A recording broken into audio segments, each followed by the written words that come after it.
Alright, I just want to make a quick video documenting how to get this prepped. All you basically need is to take the original E30 diff housing off, and then we're going to drain the fluid first. That's 10 mil Allen. Get those loose, and then the 17 mils are on here. Okay, so we got the rear cover off. What we want to do next is remove the speed sensor gear. Sometimes this has interference with the E36 diff cover that we're going to use.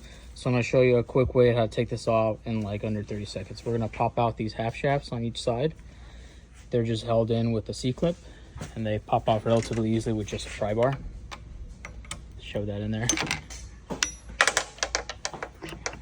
And it comes out. So, same thing on the other side.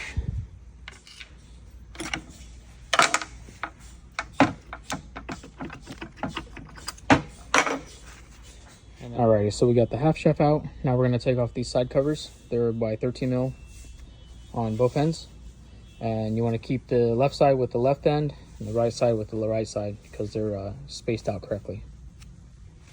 Once those are loose, you can just tap it gently on this side and they start coming off the casing. And you can see the diff is already loose in here.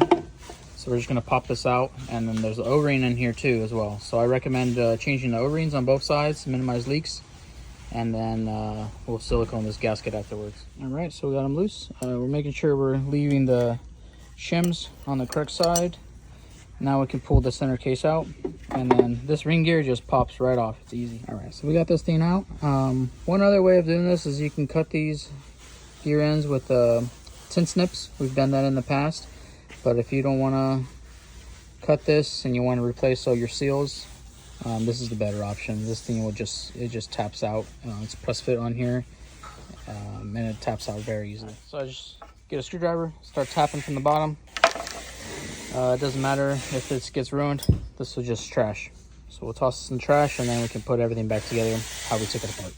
So now we can put on the E36 diff cover, and you're not going to have any interference with the speed sensor coming through here.